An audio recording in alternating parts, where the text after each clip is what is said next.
From San Diego, California, this is One Extraordinary Marriage Show, where being busy is overdone, romancing is fun, and scheduling sex is taking the guesswork out of wondering when you're going to get some. I'm Tony DeLorenzo, your co-host, along with my beautiful wife, Elisa. From coast to coast and around the world, thank you for joining us. It's time to talk sex, love, and commitment. Give us a call on the Hug Hotline at 858-876-5663. That's 858-876-5663. In today's show, we talk about whether an orgasm should be the ultimate goal for you and your spouse every time you have sex. And I want you to think about this quote that's been attributed to Anonymous. It says, once you learn to appreciate the small victories, there is no need for a finish line. And we're going to be talking about that in light of orgasm, in light of your sexual intimacy. But for those of you that have been listening for a while, you know that we start each and every One Extraordinary Marriage Show with a hug. And for those of you that are brand new, welcome to the One Extraordinary Marriage Show. A hug is an opportunity for you to hear from others just like you who've experienced transformation and hope in their marriage.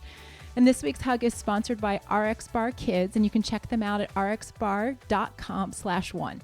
Now, RX Bar, we love this bar. It's really good. Truly. Yeah, as a mom, you're always looking for that like clean snack. Right? What do I feed my kids? What makes it easy to toss in their lunch or to throw in their backpack, or, with athletes, just to toss in the snack or into the practice bag so that they've got something when, the munchies strike. Because let's face it, if you've got kids, the munchies, the hangries, the I'm hungry now and I got to have it now, that's real. Yeah, and we have an athlete right now going through football, and no kidding, these are in his practice bag for during those times when they get off the field and have a little time to fuel up. And I love it because they're a clean label, guys. They have egg whites, fruits, and nuts with 7 grams of protein and absolutely 0 added sugar, no gluten, soy, dairy, or other bad stuff. And here's the thing, they come in 3 amazing flavors. And I was actually a little shocked because they have a chocolate chip, apple cinnamon raisin, and berry blast. And I thought for sure chocolate chip was especially with Elisa. She loves her chocolate. But I loved the apple cinnamon raisin. The kids love berry blast. It's a good thing that we can get all of them super easy because they're available at Target. Or you can also, to get 25% off your first order, you can go to rxbar.com/one and then enter promo code 1 at checkout. And you're going to love that deal, getting that 25% off your first order. Because here's the thing. We're all looking for ways to make our life easier and to feed our kids good stuff. We are. In today's day and age, there's so much stuff you don't want them eating. Get this in their bags so that you know what they're eating. You're going to feel good about it. They're going to feel good about it. So the hug today came from an email that we recently received. And this husband said, I just want to say that my wife and I went through a separation a year ago. 12 months later, we're stronger than we've ever been. I can't thank you two enough for the encouragement and strength you gave my wife and I in that journey. I hope you two will always know that what you all are doing helps so much and in turn helps make strong, lifelong marriages.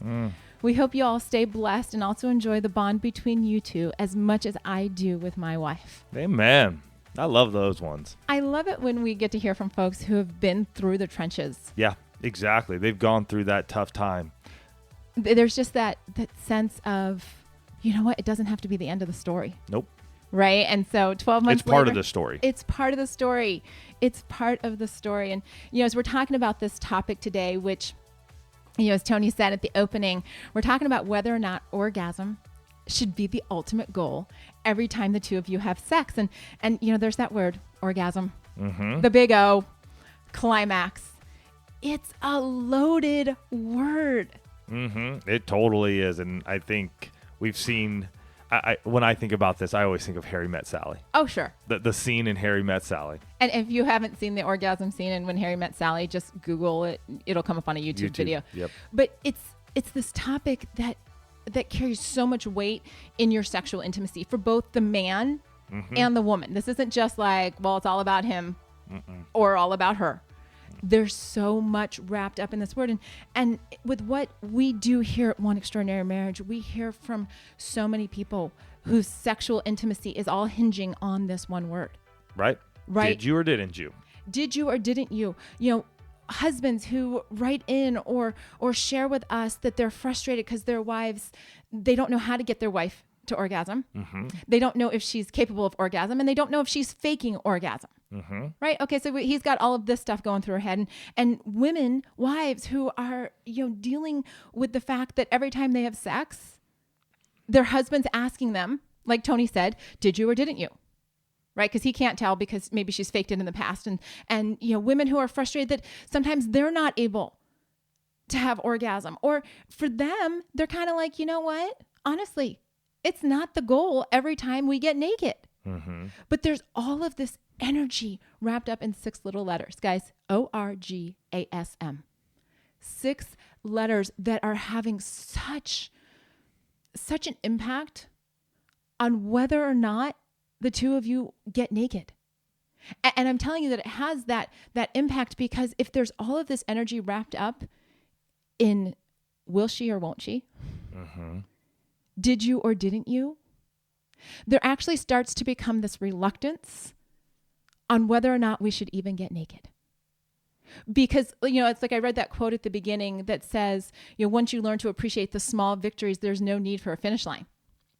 Right? What happens before the orgasm that makes the orgasm just like the cherry on top, mm-hmm. as opposed to the only thing that the two of you can see?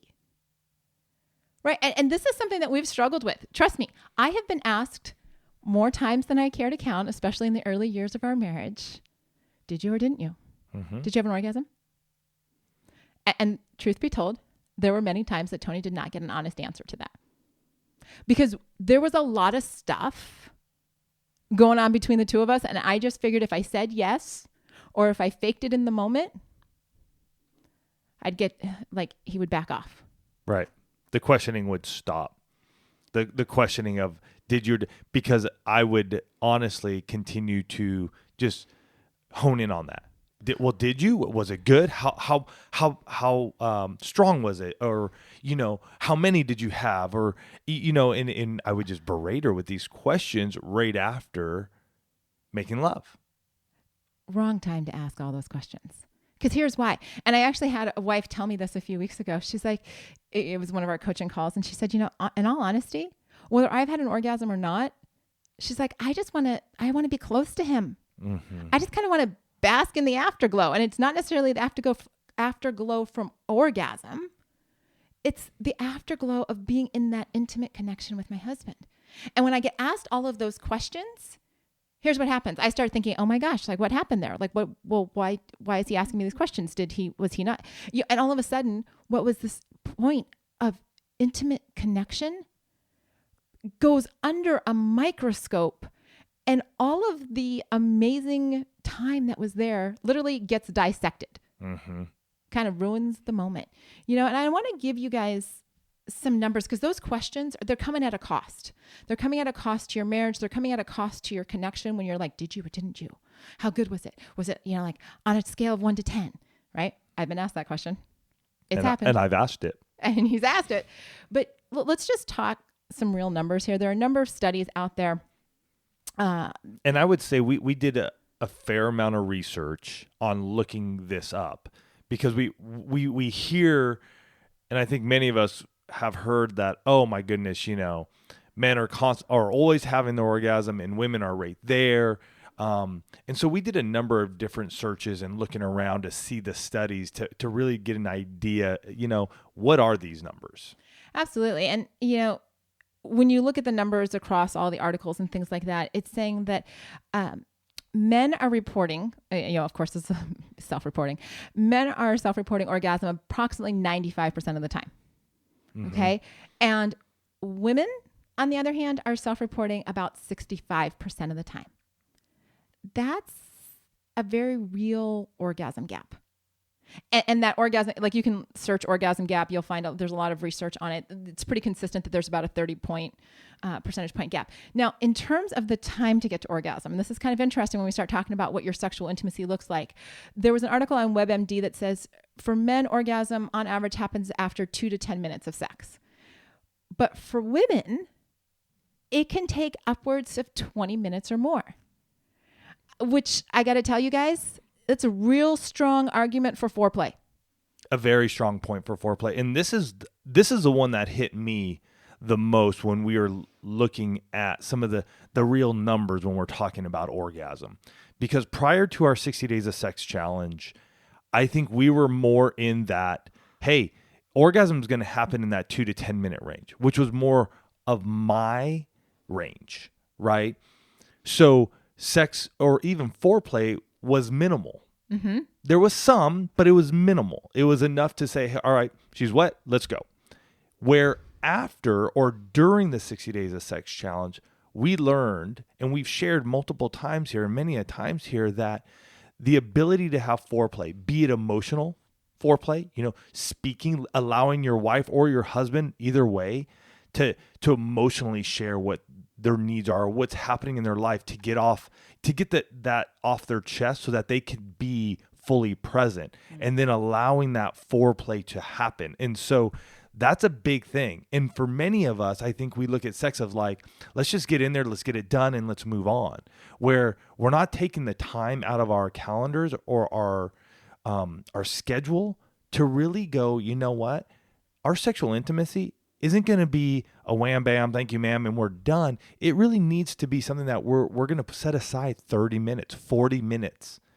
And that, for many of you, may be going like, well, we don't have that time. We got kids. We're doing this. We're doing that. I get it. We get it.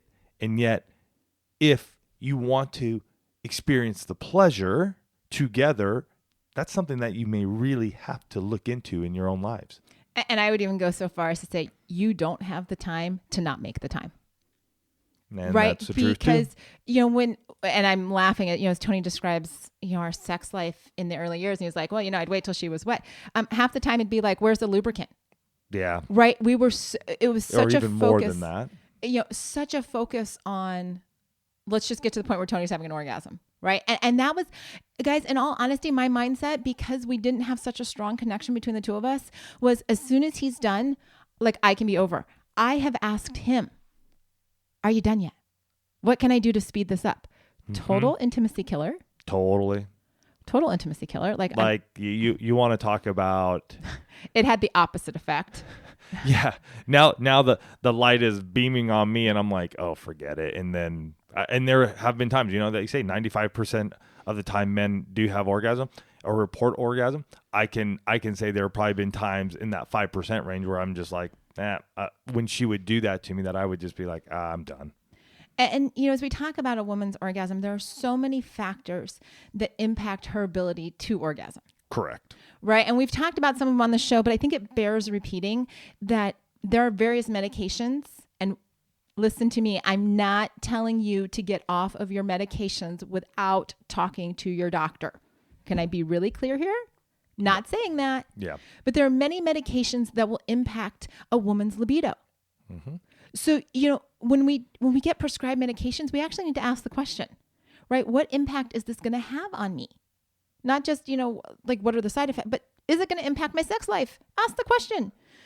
If a woman is under stress, I will tell you guys, when I am highly stressed, there are times when Tony has to actually physically call me out and say, hey, you're naked. Can you get your head into the bed with us? Mm-hmm. Meaning I can tell that you're not fully present with me.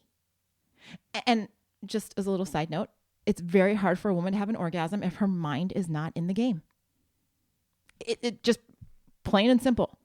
Her mind needs to be. So if she's under stress, the two of you need to figure out stress relieving techniques. Is it a warm bath? I've got one client that goes to yoga a few times a week because that is what allows her to be like, okay, I can focus. Are there things, as you guys look at the job responsibilities in your home, are there things that you two can shift so that she is not feeling as stressed? And I said shift, not just like give somebody all of one responsibility, but do you need to look at your distribution of responsibilities? Her self-esteem. Let me tell you, if you're not loving the person that stares back at you when you get out of the shower all naked, then it can be hard to get yourself in that place where you're like, I'm going to give myself fully to him. Right? And ladies, that's something that you have some control over. right? Start doing what you need to do so that when you get out of the shower, you're like, I'm so sexy, right? Like have that song playing in your head. Do what you need to do. Because I will tell you, my body's changed a lot in 23 years that I've known Tony. I feel sexier now than I have at any other time in my marriage. But if you were to look at me as a 43-year-old woman, I don't have the same body as a 20-year-old. And I will say self-esteem has impacted both of us over the 20 years of our marriage. It really has. There was a point in time after Abby where Elisa just lost weight. I mean, it was a like inexplicable. I lost all of my baby weight and then probably another 15 pounds. And it just wasn't who Elisa was in her physical body. And that put a lot of pressure on her. She felt it. It was stressing her out. It decreased her self-esteem. And in that period, I will tell you, I cannot recall Elisa actually having any orgasms during that time in our lives. And so that was something that she had to work on, though. And I was there supporting her. But self-esteem is something that as a spouse, you're not going to change your spouse. You're not going to just be able to rah them into better self-esteem. You as an individual need to get healing. You may have gone through a traumatic event. You may have gone through some really a lot of life has hit you.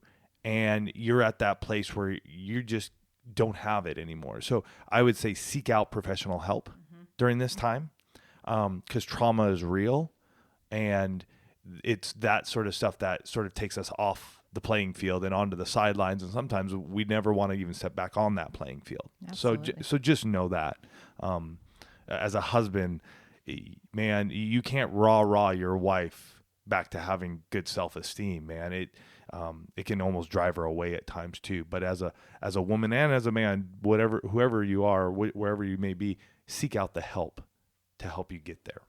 A couple other things that impact her ability to have orgasm is, shorter sexual encounters. I mean, we just talked about this a few minutes ago, that when it's short, doing the quickie all the time, she may not orgasm simply because she needs more time.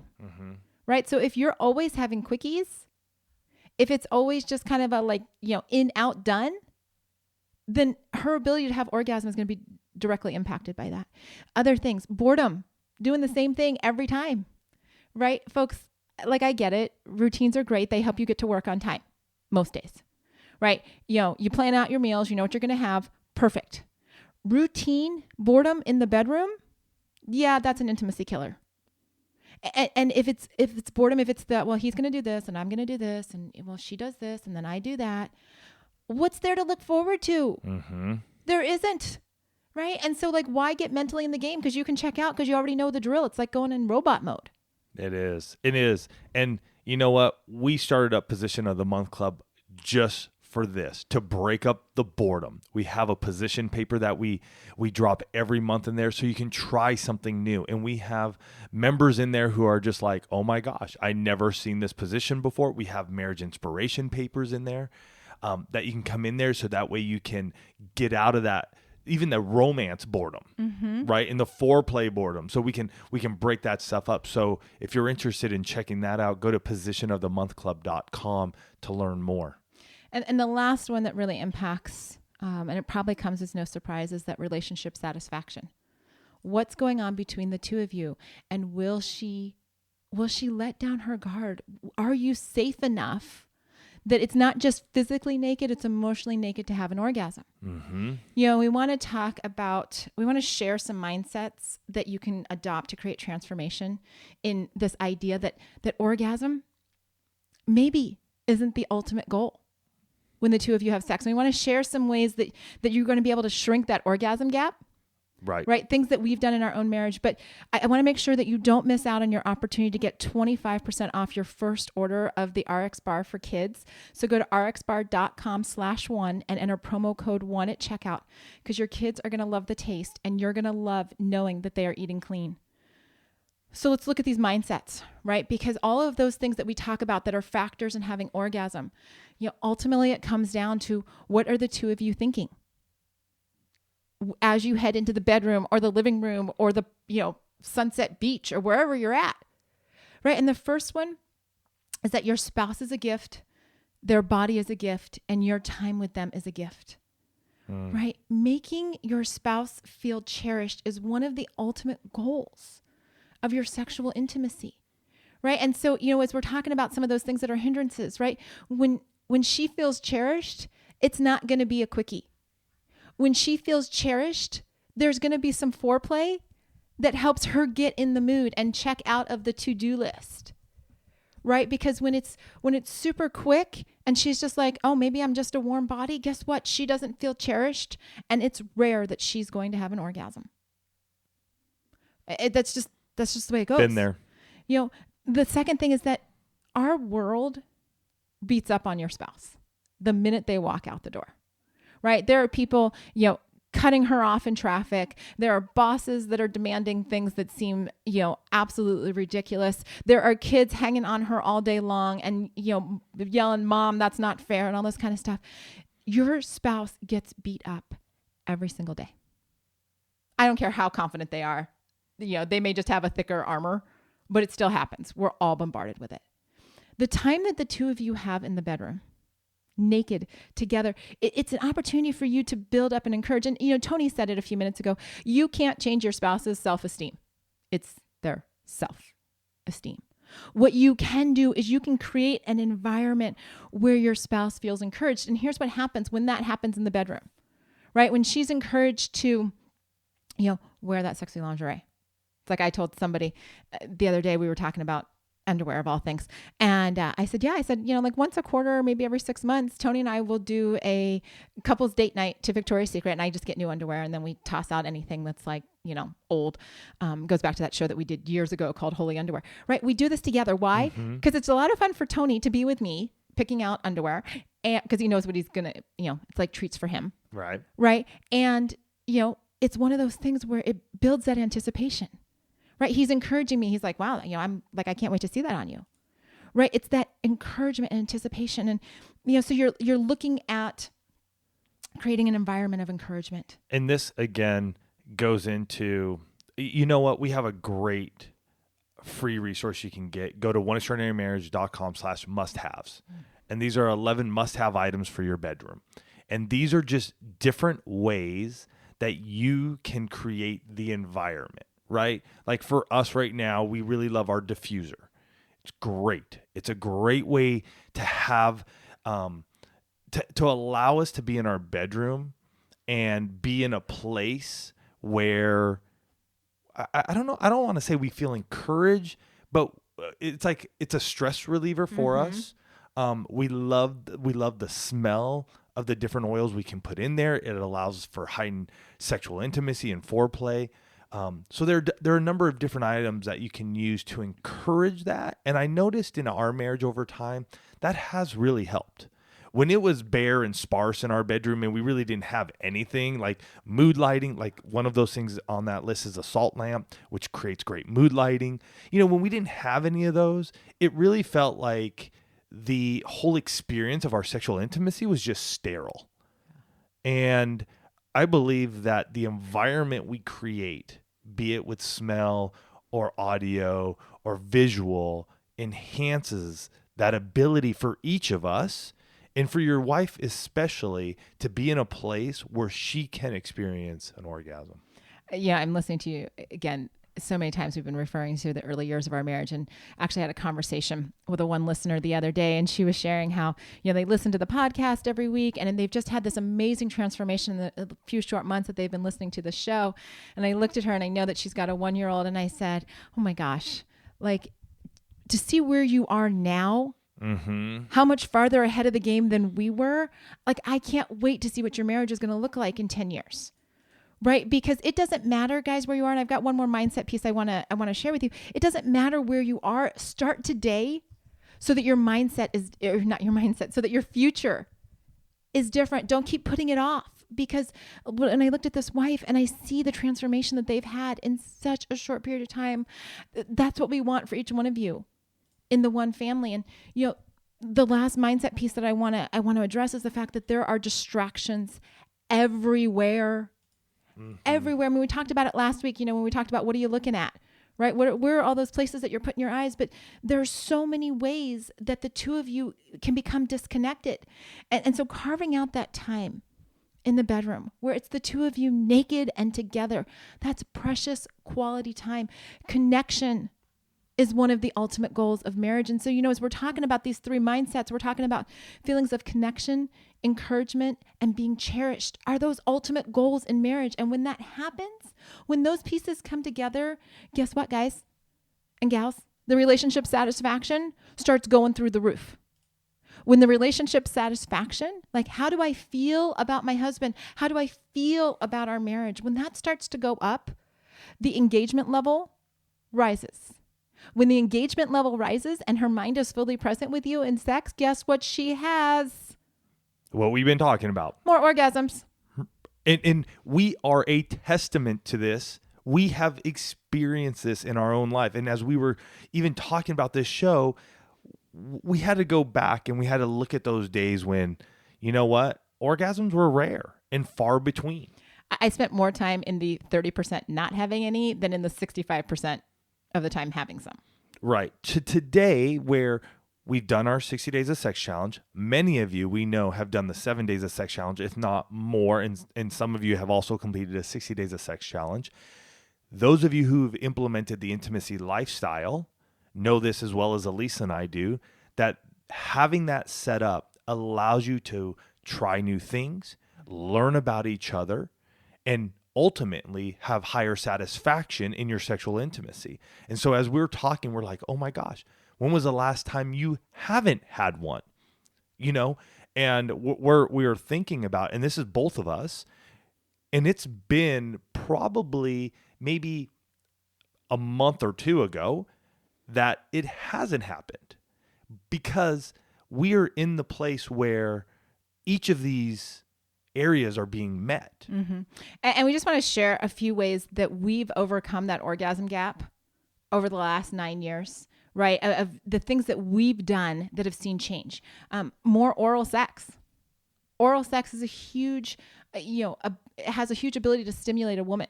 Mm-hmm. And so oral sex, longer lasting sex. Can I just say one thing about the oral sex? Yeah. Practice, practice, practice. It is one of those areas. I think we shared this before for Elisa. For this area, we know that she needs to feel clean. She needs to feel, prettied up. And so if it's one of those nights where we're looking at oral sex, she will take a shower right before. And that's just sort of like game on. That's the way she's initiating as well. It's like, hey, I'm taking a shower right before. Here we go. So just know that. And it's practice, practice, practice. This did not come easy for us. It was something we have had to work on. Longer lasting sex, right? This goes back to that whole timing. Yes. Right? Like you've got to have the timing piece down. Asking for what you want in bed. Folks, we do it all day long. We tell, the fast food restaurants, I want fries with that. We tell our kids we want them to clean up the room. We tell our husband, don't forget to bring the milk. Well, ask for what you want in the bedroom. You got to ask. You got to ask and you got to share. And if you aren't there yet, you got to work on your emotional intimacy. Sex cannot be this scary thing that we cannot talk about. We hope that you, being part of the one family, know that and realize that this is something beautiful between you and your spouse. Mm-hmm. And being able to talk about it openly, honestly, and transparently with each other is huge. And you may not even get to the orgasm part, but it's going to be huge in your sexual intimacy. Absolutely. And then when your partner does what you ask them to do, please say thank you. Praise them for doing it. You get more of what you asked for, right? Wear the sexy lingerie. Ladies, bust out the stuff. You're waiting for a special occasion. Tonight is a special occasion. Every night's a special occasion. Wear it. Yep. It's like using the fine china only on special events. Use it every day. Why? Because you have it. And one wife Elisa was talking to the other night, her husband's a big football fan. He's not really into the lingerie, but... Years ago, she took boudoir pictures with this football jersey of a team that he's particularly fond of. And so I said, just pull it out. Yes. He'll be so excited. Yes. He'll remember those pictures. He'll think of you and it will be game on. Mm-hmm. But incorporate sexy talk. Express your love to your spouse.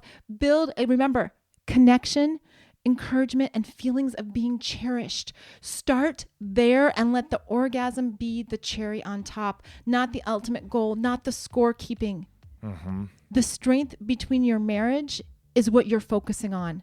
Everything else gets to be the cherry on top, like I said. Yeah. Okay.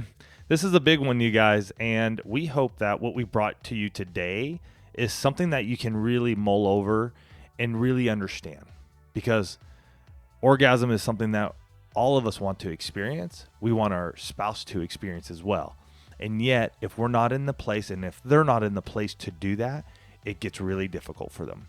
So your task this week is really to step out in faith, step out and learn emotionally, connect with your spouse, decrease the stress in their life, increase the environment that you're in together.